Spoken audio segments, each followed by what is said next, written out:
Calcium compounds की वजह से ये हल्की सी सीमेंटेड होती है सॉइल। चलिए अब हम आगे बढ़ते हैं। लुईस सॉइल की एक और प्रॉपर्टी मैं आपको बता दूं। जब ये सॉइल भीग जाती है, यानी कि जब इसके ऊपर आप पानी डाल दोगे तो इसके अंदर एक चेंज आता है, और वो चेंज क्या होता है वो मैं आपको भी बता रहा हूँ। ये देखिए, व्हेन इट बिकम्स वेट, जब ये गीली हो जाती है, it loses all it's cementing properties. यानी कि अगर इस मिट्टी के ऊपर आपने पानी डाल दिया और ये गीली हो गई तो इसकी जो अभी मैंने आपको बताया था, जो सीमेंटिंग प्रॉपर्टीज होती हैं वो सारी की सारी सीमेंटिंग प्रॉपर्टीज चली जाएंगी, लूज हो जाएंगी, और ये एकदम से कोलैप्स हो जाएगी। अब आप सोच रहे होंगे कि कोलैप्स कैसे होगी, तो मैं आपको बता देता हूँ। देखिए, अगर आप एक लुईस सॉइल के ऊपर खड़े हो जाएंगे ना, और वो सूखी होगी, तो अगर वहाँ पे आप खड़े हैं लुईस सॉइल के ऊपर और वो सूखी मिट्टी है, मैंने अगर उसके ऊपर पानी डाल दिया तो आपको एकदम से ऐसा फील होगा जैसे आपके पैरों के नीचे से ज़मीन खिसक गई हो। ऐसा इसलिए होगा क्योंकि वो कोलैप्स हो जाएगी, उसकी सीमेंटिंग प्रॉपर्टीज़ हैं, उसकी जो स्ट्रेंथ है वो ख़त्म हो जाएगी, और उसके अंदर एक ज़बरदस्त श्रिंकेज होगा, उसके अंदर बॉन्ड्स जो हैं वो टूट जाएंगे, और आपको उसकी वॉल्यूम एकदम से घटेगी, तो आपको लगेगा कि आपके पैरों के नीचे से ज़मीन हट गई। तो ये लुईस सॉइल की एक प्रॉपर्टी है, और ये राजस्थान में ही ज़्यादा पाई जाती है। राजस्थान में ही इसलिए पाई जाती है क्योंकि वहाँ पे तेज़ हवाओं की वजह से जो मिट्टी है वो उड़ के एक जगह से दूसरी जगह पे चली जाती है, और इस तरीके से इकट्ठा होने लगती है। तो ये भी राजस्थान में आपको मिलेगी। अगली जो सॉइल है वो होती है कोलुवियल सॉइल। तो फ्रेंड्स, मैं आपको बता दूं कि कोलुवियल सॉइल क्या होती है। कोलुवियल सॉइल जो होती है ये भी ग्रेविटेशनल, ये जो सॉइल होती है ये ग्रेविटेशनल फोर्स की वजह से बनती है। मैंने आपको बताया था ग्रेविटेशनल फोर्स की वजह से कैसे सॉइल बनती है थोड़ी देर पहले। तो it is formed due to transportation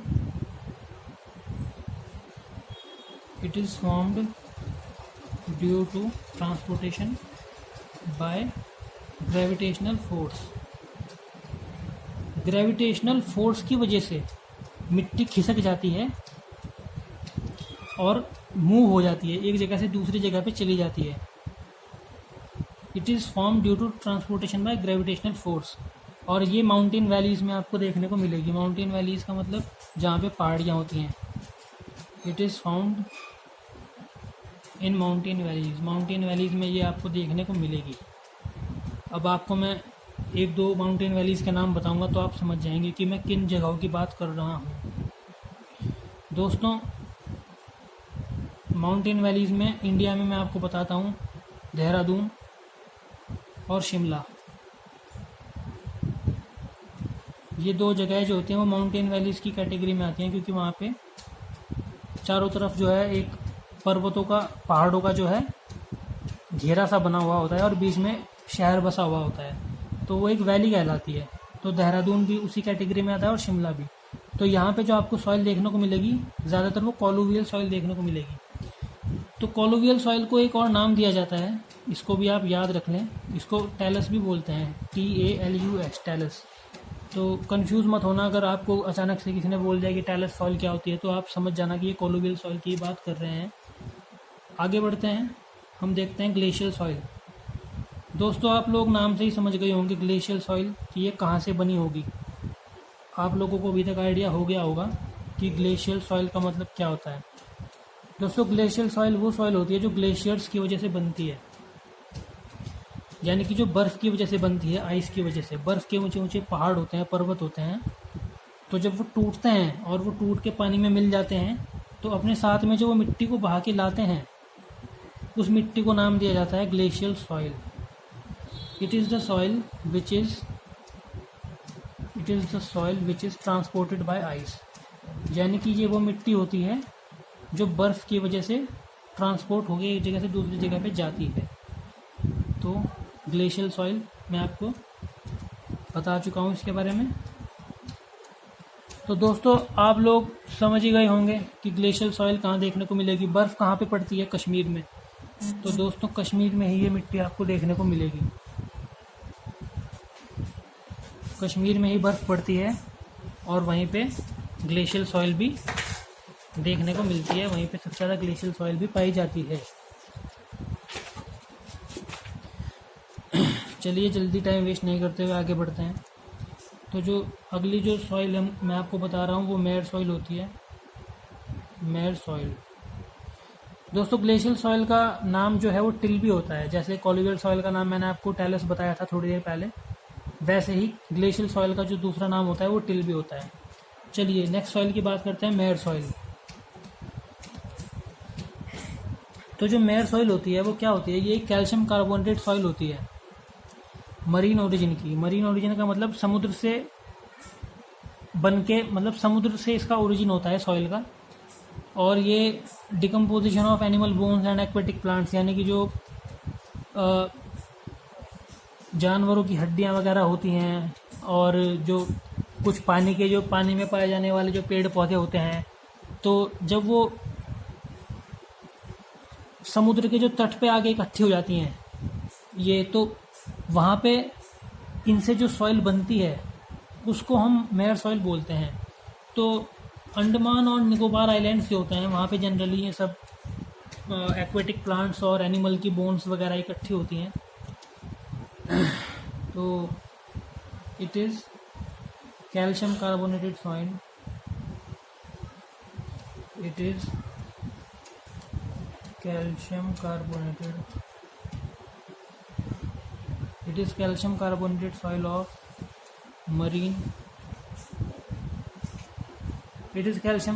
soil of marine origin।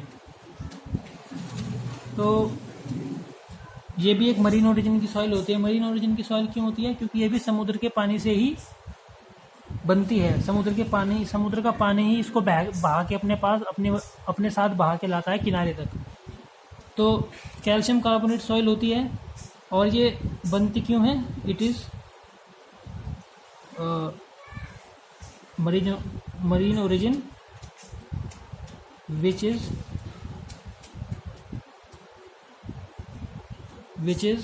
formed due to decomposition of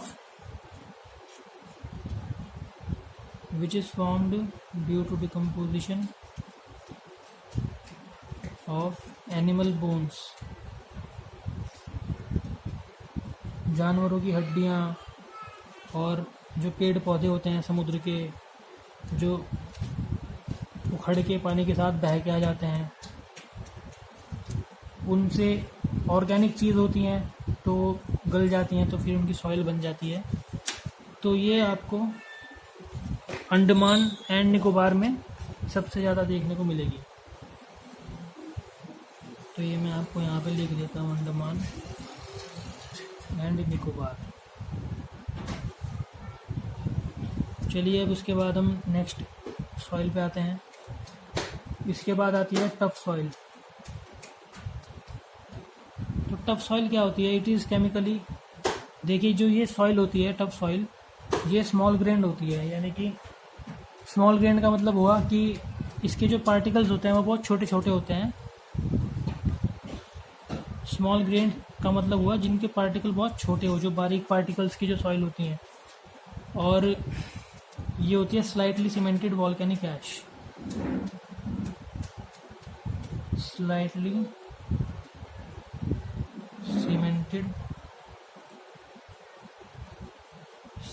cemented volcanic ash. दोस्तों जो वॉल्केनिक ऐश का मतलब होता है वो ये होता है कि जो ज्वालामुखी होती हैं उनके अंदर से जो लावा वगैरह निकलता है, उसकी जो राख वगैरह जो बन जाती है, तो उसकी वजह से ये हल्का सा इसमें सीमेंटिंग प्रॉपर्टीज़ होती हैं। इसके अंदर हल्की सी सीमेंटेड प्रॉपर्टीज़ आपको मिलती हैं। बहुत ही बारीक पार्टिकल्स की सॉइल है। और that has been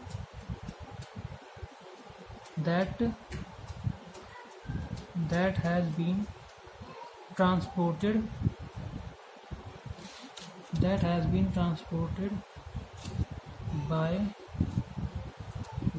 transported by wind or water।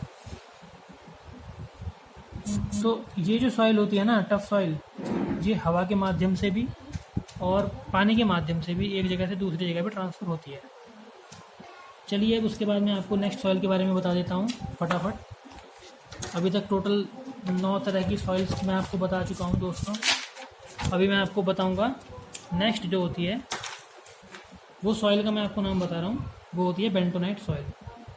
जब आप लोग साइट पे जाएंगे ना ग्रेजुएशन ख़त्म होने के बाद, तब आपको पता चलेगा। आई होप कि आपके कॉलेज में भी आपको टीचर्स ने बेंटोनाइट सॉइल के बारे में बताया होगा। दोस्तों ये सॉइल जो है ना, जब हम मिट्टी में बोरहोल करते हैं तो वहाँ पे क्या होता है कि पानी रुकता नहीं है बोरहोल में, और वो लगातार सीप होके नीचे अर्थ में जाता रहता है।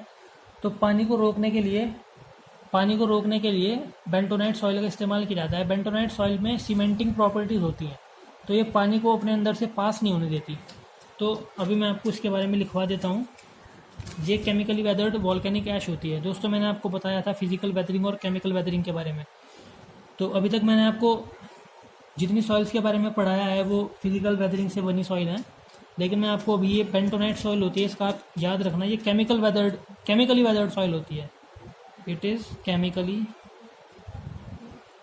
आप लोग सोच रहे होंगे कि इतनी सारी सॉइल्स के बारे में पढ़ा दिया, सारी की सारी फिजिकल वेदरिंग से बनती हैं, लेकिन ये बेंटोनाइट सॉइल होती है, ये केमिकली बनती है, केमिकल वेदरिंग से बनती है। इट इज़ केमिकली, ये आप इसको वेदरिंग मत लिखिएगा, इसको वेदर्ड लिखिएगा। It is chemically weathered volcanic ash.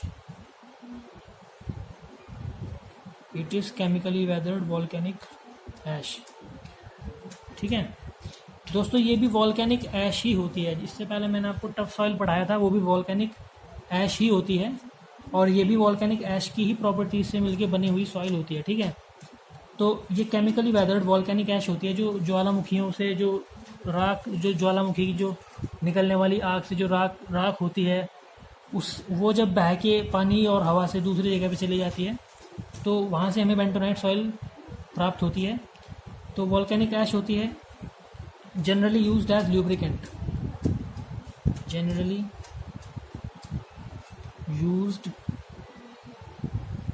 Used as lubricant. तो ये ल्यूब्रिकेंट के तरीके से हम इसको यूज़ करते हैं। ल्यूब्रिकेंट आप सब लोग जानते ही होंगे। तो हम लोग इसको जिस जगह पे यूज़ करते हैं ना ल्यूब्रिकेंट की तरीके से, वो मैं आपको बताता हूँ कि हम इसको कहाँ पे यूज़ करते हैं। दोस्तों हम इसको ड्रिलिंग ऑपरेशंस में यूज़ करते हैं। जब आप लोग साइट पे जाएंगे ना, जॉब करेंगे, तो वहाँ पे एक सॉइल टेस्टिंग का करके आपको काम करने को मिलेगा। तो वहाँ पे ड्रिलिंग ऑपरेशंस में बेंटोनाइट सॉइल आपको पता चलेगा कि बेंटोनाइट सॉइल होती क्या है।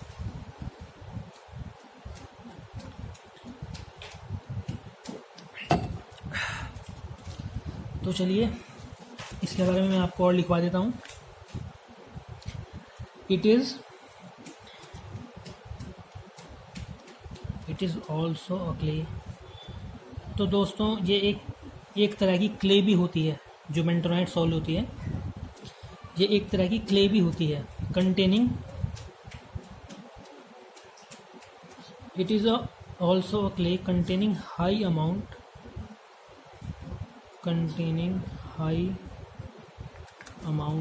Of montmorillonite.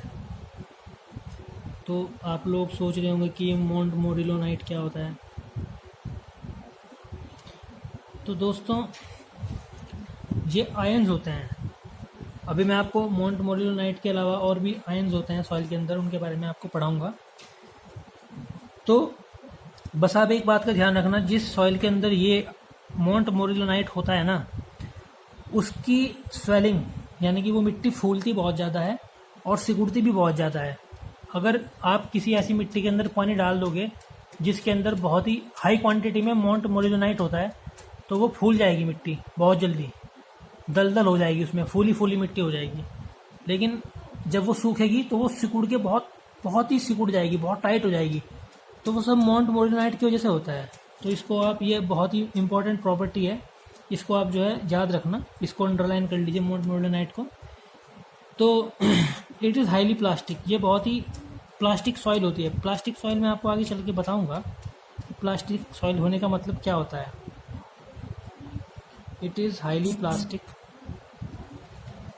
अभी मैं आपको चल के आगे बताऊंगा कि प्लास्टिक सॉइल होती क्या है।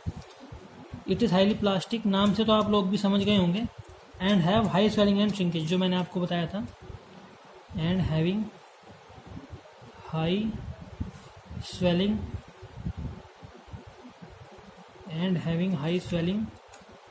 And shrinkage.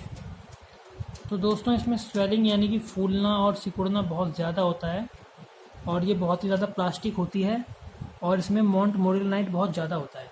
चलिए अब हम अगली सॉइल पे पढ़ते हैं, आगे तरफ बढ़ते हैं। ये सॉइल तो आप सब लोगों ने कभी ना कभी इस सॉइल का नाम स्कूल में सुना ही होगा। ये होती है black cotton soil. Black cotton soil, black क्यों? क्योंकि ये काले रंग की होती है। कॉटन इसलिए बोला गया है क्योंकि इसमें कपास उगाया जाता है, कॉटन, रुई। और सॉइल आपको पता ही है, ये सॉइल है, तो ये ब्लैक कॉटन सॉइल इसलिए इसको नाम दिया गया क्योंकि इसमें कपास की खेती सबसे ज़्यादा होती है। तो चलिए मैं आपको उसके बारे में बता देता हूँ। ये एक रेजिडुअल सॉइल है, जैसे कि मैंने आपको बताया था कि ट्रांसपोर्टेड सॉइल और रेजिडुअल सॉइल दो तरह की होती हैं। तो ये रेजिडुअल सॉइल होती है, ये ट्रांसपोर्टेड सॉइल नहीं होती है। इस बात को आप अपने माइंड में क्लियर रखना। फॉर्म फ्रॉम बेसाल्ट, ठीक है। बेसाल्ट एक रॉक होती है, एक चट्टान होती है, काले रंग की चट्टान होती है बेसाल्ट की। बेसाल्ट की रॉक, आप कभी इंटरनेट पे जाके सर्च करना कि बेसाल्ट क्या होता है। तो बेसाल्ट की चट्टान से ये जो मिट्टी होती है बनती है, ठीक है। इसके अंदर भी मोंट मोरिलोनाइट बहुत ही ज़्यादा क्वांटिटी में होता है। तो अगर इसके अंदर मोंट मोरिलोनाइट होता है तो आप लोग समझ जाना कि इसकी क्या होने वाला है। कंटेनिंग हाई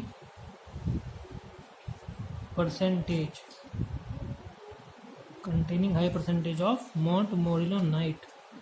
तो मोंट मोरिलोनाइट जिस सॉइल के अंदर आ गया उसमें स्वेलिंग और श्रिंकेज सबसे ज़्यादा।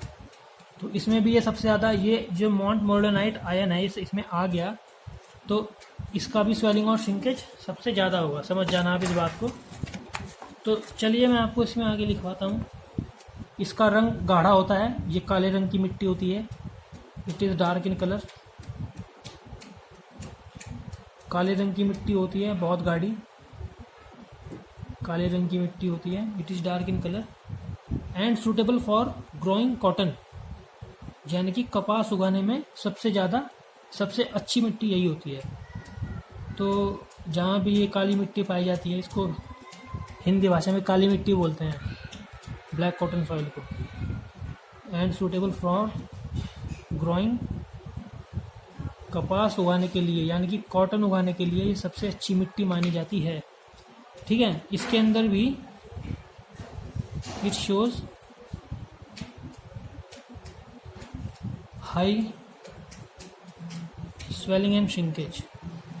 इसके अंदर भी स्वेलिंग का मतलब आप लोग समझ रहे होंगे। स्वेलिंग का मतलब जो स्वेलिंग आप लोग बहुत से यूज़ करते होंगे इस वर्ड को, स्वेलिंग को, जब सूजन आ जाती है हाथ पे, मुंह पे, कहीं पे भी, तो फूल जाता है वो हिस्सा जहाँ पे स्वेलिंग होती है।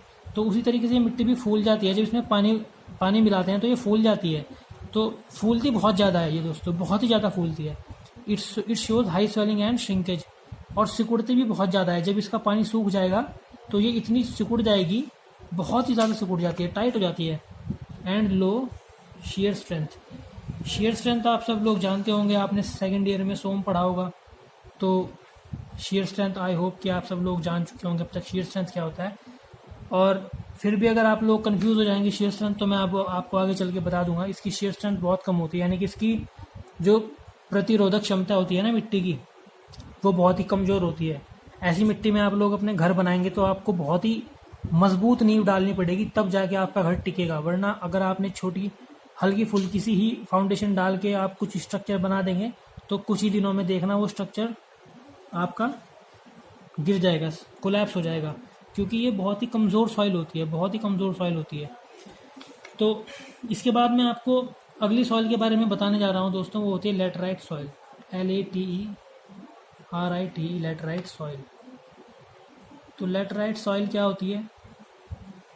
It is a type of soil formed due to leaching, washing out of siliceous compound and accumulation of iron oxide and aluminium oxide. तो आप लोग समझ गए होंगे, ये केमिकली वेदर्ड सॉइल होती है, ठीक है।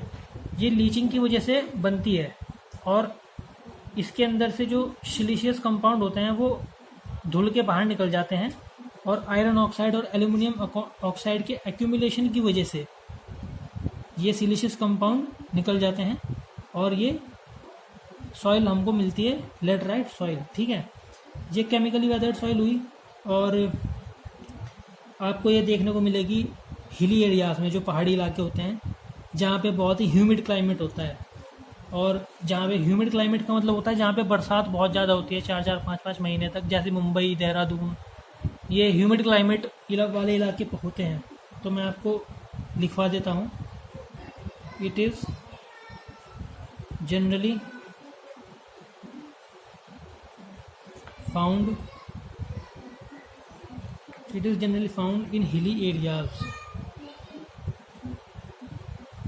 It is generally found in hilly areas having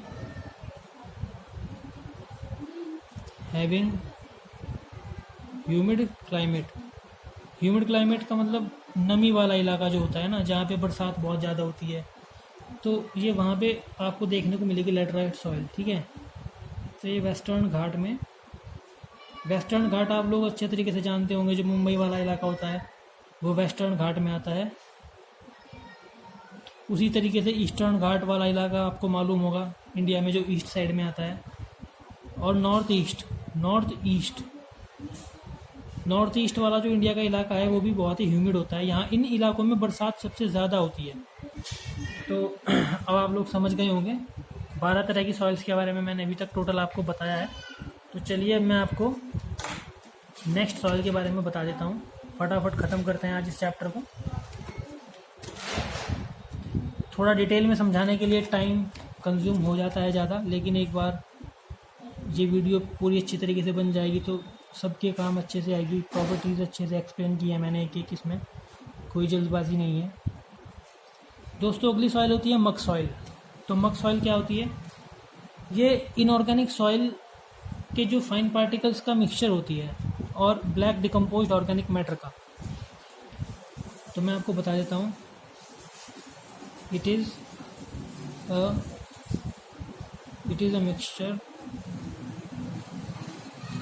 mixture of fine particles. It is